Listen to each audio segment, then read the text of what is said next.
25 പറഞ്ഞത്. എന്റെ കൊച്ചെ 75 475. ഒരച്ചൊരച്ച് പാതിയിലേറെ കട്ടയിലുമായി. ക്ഷമിക്കുന്നതിനൊക്കെ ഒരു അതിരുണ്ട് കേട്ടോ. എന്താ കുട്ടപ്പൻ ചേട്ടാ, എന്താ പ്രശ്നം? മോന് ഫേസ് അടക്കാനുള്ള അവസാന തീയതിയാ. ഇന്നുകൂടി അടച്ചില്ലെങ്കിൽ അവന്റെ ഒരു കൊല്ലം പോകും. അതിന് മാല പണയം വെക്കാൻ വന്നപ്പോ ഇയാൾക്കൊരു പിള്ളേര് കളി. വെയിറ്റ് നോക്കിയോ? ആരോട് ചോദിക്കുന്നില്ലേ? എത്ര വേണ്ട? 10,000.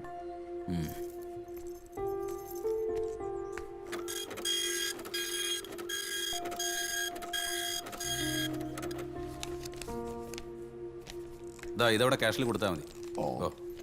വലിയ ഉപകാരം സാറേ. ഒരാളെ കൂടെ പണക്കിയപ്പോൾ എനിക്ക് സമാധാനമായല്ലോ. എടോ, കസ്റ്റമേഴ്സിനെ പണക്കിയാൽ പിന്നെ പിടിച്ചു നിൽക്കാൻ പറ്റില്ല. അതെ, കസ്റ്റമേഴ്സിനെ കുറിച്ച് മഹാത്മാഗാന്ധി പറഞ്ഞ എന്താണെന്ന് അറിയാമോ എനിക്ക്? A customer is the most important visitor in your premises. Sir, അയാളെ എന്നെ ഇറിറ്റേറ്റ് ചെയ്തത്. ഓ മതി മതി, ജോലിയിലോ ആത്മാർത്ഥതയില്ല. എന്നാലും അല്പം മനുഷ്യത്വം കാണിച്ചൂടെ? അതെങ്ങനെ സദാസമയം ഫോൺ എടുത്ത് കുനുകുനാ വിളിച്ചോണ്ടിരിക്കല്ലേ? അതൊരു എമർജൻസി കോൾ ആയിരുന്നു. ഇയാളെ എമർജൻസിക്ക് എനിക്ക് അറിയാം. എന്റെ പേഴ്സണൽ കാര്യത്തിലൊന്നും സാർ ഇടപെടേണ്ട കാര്യമില്ല. ഇല്ല, ഇടപെടുന്നില്ല. പക്ഷേ ഈ ബാങ്കിന്റെ 4 ചുവരുകൾക്കുള്ളിൽ ഇയാൾ എന്ത് ചെയ്യണോ തീരുമാനിക്കുന്നത് ഞാനാ. Sir, you are crossing the limit. Sir എന്റെ മാനേജർ ആണെന്ന് വെച്ച് എന്തും പറയാമെന്ന് വിചാരിക്കണ്ട. എടി കൊച്ചെ, ഇട്ടിയമ്മ ചാടിയ കൊട്ടിയമ്പലം വരെ. നീയേ പെണ്ണ, വെറും പെണ്ണ്. വെറും പെണ്ണെന്നോ? Son of a bitch. എന്നിട്ട് താൻ അതും കേട്ട് മിണ്ടാതങ്ങ് നിന്നോ? ഞാൻ എന്ത് ചെയ്യാനാ ചേച്ചി? അയാൾ എന്റെ മേലുദ്യോഗസ്ഥനല്ലേ? Hey, no no no. ഇത് മേലുദ്യോഗസ്ഥനും കീഴുദ്യോഗസ്ഥനും തമ്മിലുള്ള പ്രശ്നമല്ല, സ്ത്രീയും പുരുഷനും തമ്മിലുള്ള പ്രശ്നമാണ്. ഇതങ്ങനെ വെറുതെ വിടാനൊന്നും പറ്റില്ല. പുരുഷ മേധാവിത്വത്തിന്റെ പ്രതീകമാണ് അയാൾ. അതെ അതെ. ചിരിക്കാൻ പാടില്ല, മേക്കപ്പ് ചെയ്യാൻ പാടില്ല. ഇതെന്താ അടിമപ്പണിയോ? പണിസ്ഥലങ്ങളിൽ സ്ത്രീകൾക്കെതിരെയുള്ള അതിക്രമങ്ങൾ വർദ്ധിച്ചു വരുന്ന ഈ സാഹചര്യത്തിൽ അതീവ ഗൗരവത്തോടു കൂടി വേണം നമ്മൾ ഈ വിഷയത്തെ സമീപിക്കാൻ. ഞാൻ അവളോട് പലവട്ടം പറഞ്ഞതാ കരാട്ടെ പഠിക്കാൻ. 2 പഞ്ച് ഒരു കിക്കും. അവന്റെ കോട്ടയം ബോർഡ് മടങ്ങും. ഇപ്പൊ തന്നെ ഒരു കംപ്ലൈന്റ് ഡ്രാഫ്റ്റ് ചെയ്ത് ഒരു കോപ്പി CM-നും ഒരു കോപ്പി DGP-ക്കും അയക്കാം. പോരാ, വനിതാ കമ്മീഷൻ, മനുഷ്യാവകാശ കമ്മീഷൻ, പിന്നൊന്ന് പ്രസ് സെക്രട്ടറിക്കും. വഴക്ക് പറഞ്ഞു, ചീത്ത വിളിച്ചു എന്നൊക്കെ പറഞ്ഞ് പരാതി കൊടുത്ത നാട്ടുകാർ നമ്മളെ കളിയാക്കും. 4 ആള് കേൾക്കുമ്പോ ഒരു സുഖമൊക്കെ വേണ്ടേ? A solid ground. എന്നാ പിന്നെ പീഡനം ആയിക്കോട്ടെ. പറയാനും സുഖമുണ്ട്, കേൾക്കാനും സുഖമുണ്ട്. അപ്പൊ ഗോവിന്ദകുട്ടി മാക്സിമം നാറുകയും ചെയ്യും. കംപ്ലൈന്റ് കൊടുക്കാൻ വരട്ടെ. ആദ്യം ഈ കൊഞ്ഞാണനെ നമുക്ക് നേരിട്ടൊന്ന് കാണാം, മുഖാമുഖം. A face to face encounter.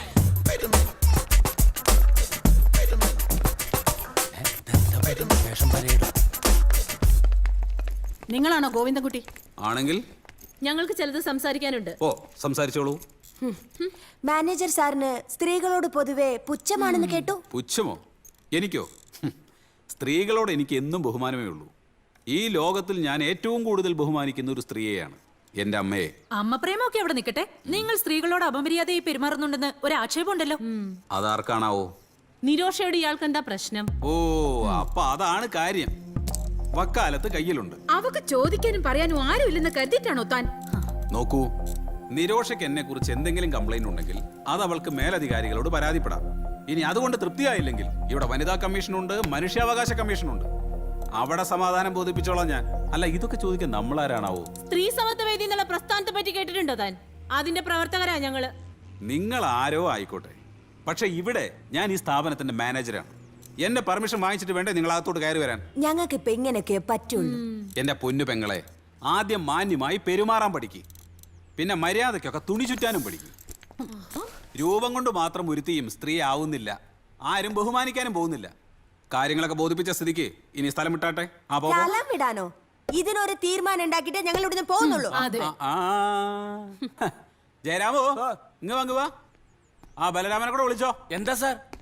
Jayarama, ഈ കൊച്ചമ്മമാര് നമ്മുടെ ബാങ്കിൽ നിന്ന് പെട്ടി ഓട്ടോക്ക് ലോൺ എടുക്കാൻ വേണ്ടി വന്നവരാ. നീ അതിന്റെ പ്രൊസീജിയേഴ്സ് ഇവർക്കൊന്ന് പറഞ്ഞു കൊടുക്ക്.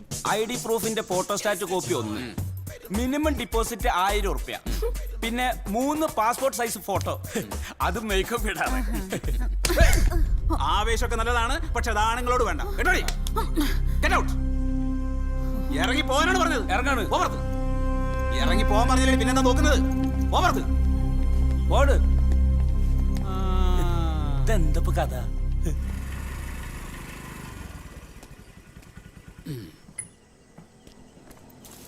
മഞ്ജു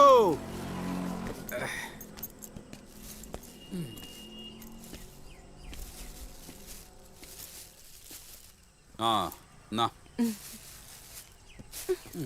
കണ്ടോ അമ്മേ ഇന്നും ചേമ്പും ചേനയും തന്നെയാ. എവന്റെ അടുത്ത് എത്ര പറഞ്ഞാലും മനസ്സിലാവില്ല. നീ മേടിക്കുന്ന കടയിൽ ഇത് മാത്രമേ ഉള്ളൂടാ. ഏയ് കടയിൽ എല്ലാ ഐറ്റവും ഉണ്ട്. പക്ഷേ എനിക്കിതൊക്കെ വാങ്ങിക്കാനേ പറ്റൂ. സാധനങ്ങളുടെ വില റോക്കറ്റ് പോലെ കുതിച്ചു ഉയരുകയാണ്. ഇനി എത്ര വില കൂടിയാലും ആളുകൾ അതൊക്കെ പോയി വാങ്ങിക്കുകയും ചെയ്യും. പിന്നെ എങ്ങനെ വില കുറയും? നിന്റെ ഈ കാഴ്ചപ്പാട് സിദ്ധാന്തം കാരണം വായിക്ക് രുചിയായിട്ട് വല്ലതും കഴിച്ച കാലം മറന്നു. ശോ, അപ്പുവിന്റെ സങ്കടം കാണുമ്പോഴാ. അമ്മ പറയുന്നത് കേട്ടാ തോന്നും എനിക്കിതിൽ ഒരു വിഷമമില്ലാന്ന്. ഇതൊരു സഹന സമരമാണ്. ഇവിടെ സെന്റിമെന്റ്സിന് ഒരു സ്ഥാനവുമില്ല. പിന്നെ നീ ക്യാബേജും തക്കാളിയും വാങ്ങിക്കാത്ത വിവരം അപ്പോഴേ ഇന്റർനെറ്റ് വഴി അറിയും. ആ നിമിഷം അയാള് വിലയും കുറയ്ക്കും. ഒന്ന് പോടാ അവിടുന്ന്. ഈ പെങ്കൊച്ച് കുടുംബത്തിൽ പിറന്നായതുകൊണ്ട് നിനക്ക് കൊള്ളാം. വേറെ വല്ലവരും ആയിരുന്നെങ്കിലേ ഈ ചേന എടുത്തതിന്റെ മുഖത്തെറിഞ്ഞേനെ. അങ്ങനെ പറഞ്ഞു കൊടുക്കമ്മേ. ആ മോളൊരു കാര്യം ചെയ്യ്.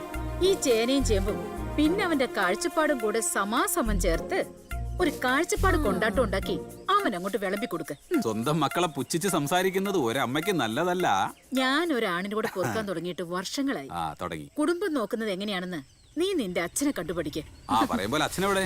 മീൻ വാങ്ങാൻ ചന്തയിൽ പോയിരിക്ക. ഓ ഓ കാരണം ഒരു സൗകര്യത്തിലാണല്ലോ. 30 ഉറുപ്പിക മീൻ വാങ്ങിക്കാം, 50 ഉറുപ്പിക ഓട്ടം.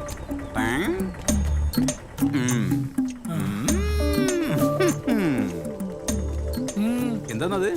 ഏത് ഇതെന്തോന്ന് മീൻ? ഇത് മീനാന്ന് എനിക്ക് മനസ്സിലായി. മറ്റതെന്ത്?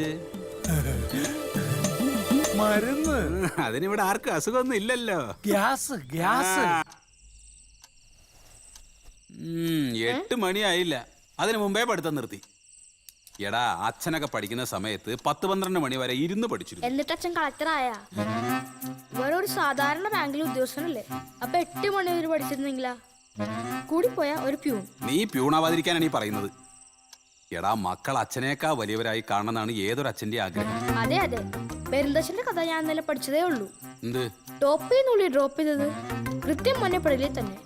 മോ ക്ലോസ്. എന്റെ അച്ഛനെ ഞാനൊരു കൊലയാളി ആക്കൂലോ അച്ഛാ.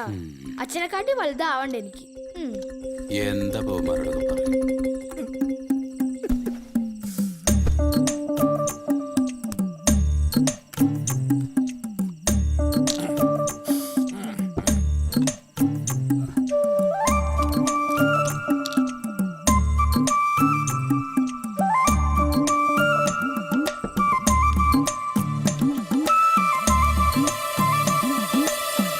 ലക്ഷ്മി, ഒരു ഗ്ലാസ് ഇങ്ങനെ എടുത്തോളൂ.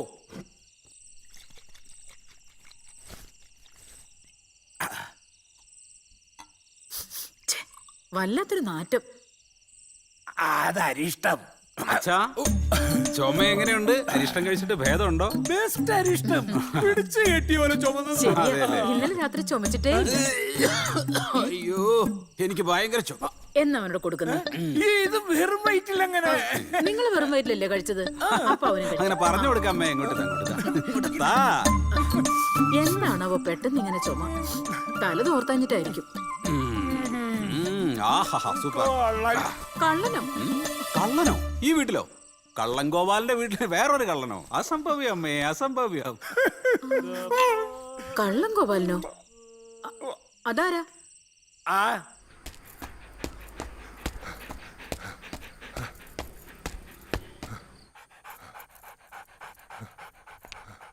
സ്റ്റോപ്പ്. Hands up. ടീഷർട്ട് പോക്ക്.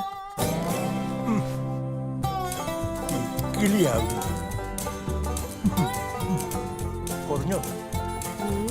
എത്ര കിലോമീറ്റർ ഓടി? 4 കിലോമീറ്റർ 10 മിനിറ്റും 10 സെക്കൻഡും. റൂട്ട് ഏതാ? പഴയ റൂട്ട് തന്നെ. ശരിയാണോ അപ്പു? ഇല്ലാന്ന് മനസ്സിലായി. എന്റെ അപ്പു കള്ളം പറയില്ല. അവൻ നിന്റെ ആളല്ലേ? നിങ്ങൾ ഒരിക്കലും നേരെ ആവാൻ പോകുന്നില്ല മനുഷ്യ. ഞാൻ വെറുതെ ഓരോ സ്വപ്നങ്ങൾ കാണാം. നീ എന്തോരം വേണമെങ്കിൽ സ്വപ്നം കണ്ടു. പക്ഷെ സൽമാൻ ഖാൻ ഒന്ന് മാറ്റിപ്പറ്റി. ഞാൻ 6 പാക്ക് ചെയ്യാൻ പോയാലേ അവസാനം നിനക്ക് എന്നെ പാക്ക് ചെയ്യേണ്ടി വരും. എനിക്ക് വിശക്കുന്നു ഡാർലിംഗ്. നീ എനിക്ക് എന്തെങ്കിലും കഴിക്കാൻ താ. ഇഡ്ഡലി കഴിച്ച കാലം മറന്നു. നിങ്ങൾ ഇനി എന്തൊക്കെ കരഞ്ഞാലും ഇഡ്ലി ചട്നി ഒന്നും കിട്ടാൻ പോകുന്നില്ല. ഉള്ളി പാവയ്ക്ക ജ്യൂസ് കണ്ണി കണ്ടതൊക്കെ വാരി വലിച്ച് തിന്നിട്ട് മനുഷ്യന്റെ കോലം കണ്ടില്ലേ? എന്റെ കോലത്തിന് എന്താ കുഴപ്പം തള്ളി? എന്താ കുഴപ്പമെന്നോ? എര വിഴിഞ്ഞ് മുലമ്പാമ്പിനെ പോലെ.